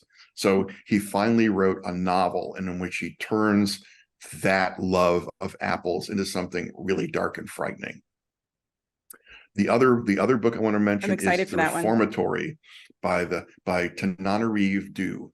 It's set in Jim Crow, Florida in the 50s, and it's the novel of a young boy sent to a segregated reformatory inhabited by, and the theme of the show, human horrors, but also ghosts of previous students. It's getting really rave reviews and word of mouth. So I'm really looking forward to diving into that. Oh yeah, that's going on my list too. Absolutely. All right, so I think we're gonna wrap. But before we go, I just want to ask everybody, what did we learn today? Don't go to Australia. Don't go to That's one. Australia. Right, right. What else? Don't drink anything anyone ever gives you ever. Ever. Because Stop drinking they will anything. dismember you. Mm-hmm. Yeah. I guess when you're in concrete tubes, you know, crawl towards the exit. Just keep crawling. Yes. I learned that today. Yeah. I learned that you shouldn't stick your head outside of a car. Just don't Yes. do Do that. that. Yeah, Just don't ever do that. It might Yeah. seem fun. Like, I don't even let the dog do that. Yeah. Don't do the Zoom seance. That's a No. bad idea. That's a very bad idea. Don't Maybe use try Zoom and- filters. Don't use some filters, exactly. Never. Not even once. Not after that film. Maybe not not give up on dating, but not lie so much to get a date. Yeah, I gave up on dating. Like, Yeah. no. Yeah, no, it's way safer. It's No one's chopping me up. Oh. Yeah. That's a lot of lessons today. I know. It's A lot of lessons. My therapist is grew- going to be fully earning her keep this week. So that's great. I think we grew a lot together today. Like I that. think so. I like think that so. for us. Me too. All right. Thank you, everyone, for Yay! coming by today. You can check us out on all of our links, Raised by Horror. And we have links to all of the personal projects that all of us are involved on those pages as well. We have a blog. We have everything. It'll all be in the notes. I'm not going to say it on screen. You're going to forget it. So it's there right below the video, right in the added text. It's going to be an easy place for you to click, save, do all the things. So thank you so much. Big thank you to Violet and Richard today.